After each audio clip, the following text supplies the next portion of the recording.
તો ભૂપતભાઈ, આપણે આ વેસ્ટીજ કંપનીનું કઈ પ્રોડક્ટનો ઉપયોગ ને ક્યારથી કરેલો છે?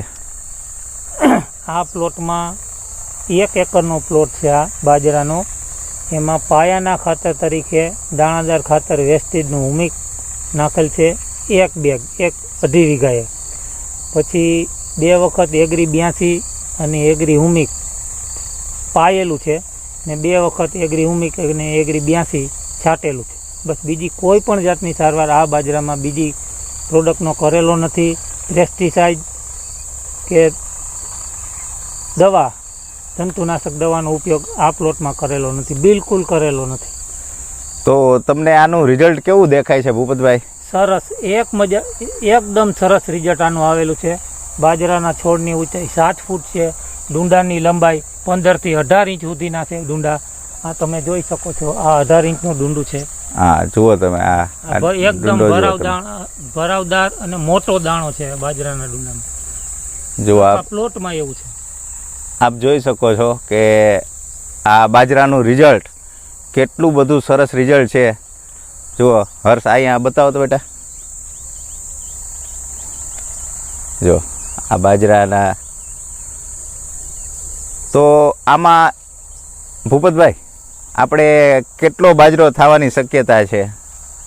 બાજરો 50 મણ 1 વીઘે થવાની ગણતરી આમાં બધાની છે. બધા જોવા આવે છે, જોવે છે ને અંદાજ બધાનો આવો થાય છે.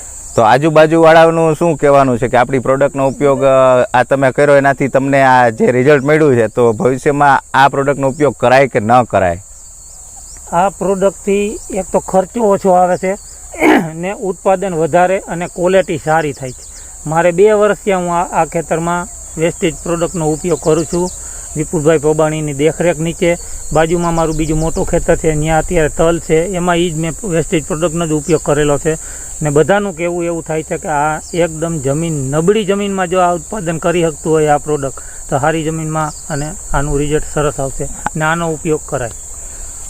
ઓકે, તો તમે જુઓ આ બાજરાની અંદર જુઓ તમે કે આ દાણો છે એ કોઈ પણ જગ્યા આમાં ખાલી રહેવા દીધી નથી. જુઓ તમે, આખું ડુંડું ભરાવદાર થયેલું છે.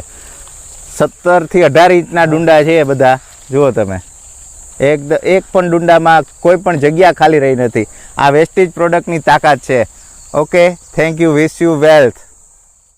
મિત્રો, આપ આ પ્રકારના વેસ્ટેજ રિલેટેડ વિડીયો જોવા માટે PAS વેસ્ટેજ